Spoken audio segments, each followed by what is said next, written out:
If the Torah compares the relationship between Hashem and the Jews to the relationship of a man and wife, is there a possibility of Hashem choosing another wife?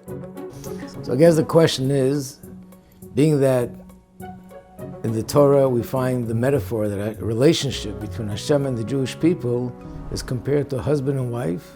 So on that basis you're asking, so then is it possible that Hashem would chas v'shalom have another nation? So the answer is no. First of all, it says in the Chumash numerous times, Hashem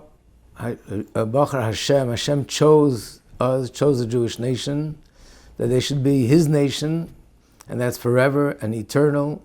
So that alone is the source that there is no such thing as another nation. But there happens to be something very interesting regarding this question.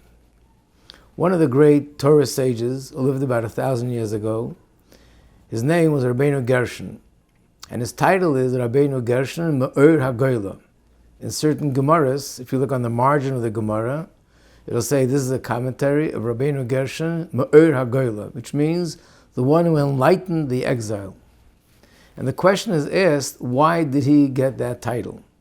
Certainly, he was a great sage, a teacher of Torah, and he brought light to the Jewish people in the exile, but so did so many other tens and hundreds of thousands of great Torah sages. They all brought light to the Jewish people in the exile.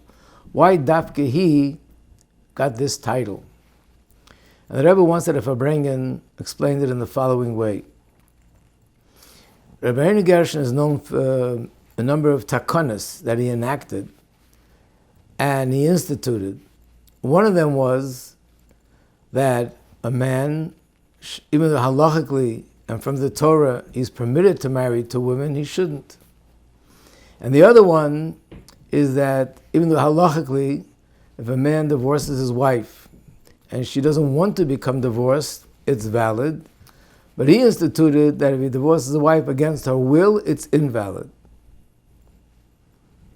So the question still remains. It's very important and very helpful, but so did so many rabbis and so many sages institute many things that really helped us throughout the exile. Why does only he get the title? And this was the answer.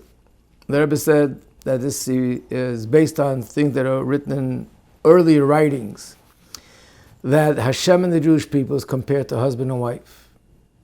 The reason why we are in exile is because we weren't loyal to Hashem. We weren't a loyal wife. So it's possible that, God forbid, Hashem should decide to divorce us because we're not being loyal to Him. What did Rabbeinu Gershon do? It says in the Torah that Hashem Himself says that He's binding Himself by the rulings of the courts down here. And whatever the court rules down here, Hashem is also bound by those rules. So He instituted a halacha that a man cannot divorce his wife against her will. And therefore Hashem also can divorce us against our will. And being that no Jew wants to be disconnected from Hashem, so therefore there's no way that He can divorce us. And even if a Jew, God forbid, says verbally, I do want to be disconnected, it's still insignificant, because the truth is that every single Jew, deep in his heart, no matter what he says openly, no matter how he acts, deep down inside his heart there is a burning fire of love for Hashem, and he's always connected to Hashem. And therefore, there's no way that he can divorce us. There's another fear. Hashem would say, okay, I can't divorce them, so maybe I could marry and take another nation to be my wife. So he instituted another halacha, that a man is not allowed to marry two wives. And again, that's binding. So Hashem is not going to choose any other nation because he can't have two wives. Now, of course, what would it have been had he not enacted this? Of course, Hashem is connected to us and we're connected to Him unconditionally. But by giving this halachic ruling, he brought it out in a more revealed way, that the relationship between Hashem and us is exclusive and it is unconditional forever.